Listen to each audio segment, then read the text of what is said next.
جنوبی وزیرستان کے cadet college وانا پر دہشت گردوں نے بزدلانہ حملہ کیا جسے سیکیورٹی فورسز نے ناکام بنا دیا اور 2 خوارج ہلاک کر دیے ہیں۔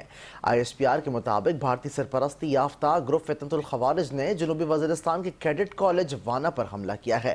حملہ آوروں نے سیکیورٹی حصار کو توڑنے کی کوشش کی، تاہم سیکیورٹی فورسز نے حملہ آور کے منصوبوں کو تیزی سے ناکام بنایا۔ آئی ایس پی آر کا کہنا ہے کہ مایوسی میں حملہ آوروں نے مین گیٹ پر ایک بارودی گاڑی ٹکرا دی ہے۔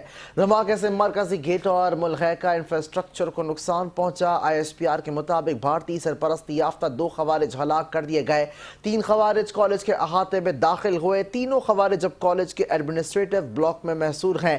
آئی ایس پی آر کا کہنا ہے کہ خوارج اے پی ایس میں وحشیانہ اقدام کے طرز پر دہشت گردی دہرانے کی کوشش کر رہے تھے۔ کالج کے اندر چھپے خوارج افغانستان میں اپنے آقاؤں اور ہینڈلرز کے ساتھ رابطے میں ہیں۔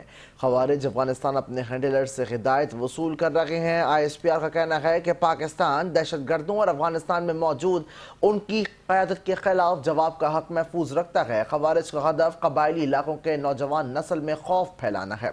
آئی ایس پی آر نے یہ بھی کہا ہے کہ افغانستان میں دہشت گرد گروہوں کی موجودگی افغان طالبان کے دعووں کے برعکس ہے۔ بھارتی سرپرستی یافتہ خوارج کے خاتمے کے لیے کلیئرنس آپریشن جاری، عزم استحکام کے تحت بلا روک ٹوک انسداد دہشت گردی اقدامات جاری رکھیں گے۔ ملک سے بیرونی سرپرستی یافتہ دہشت گردی کا خاتمہ ممکن بنایا جائے گا۔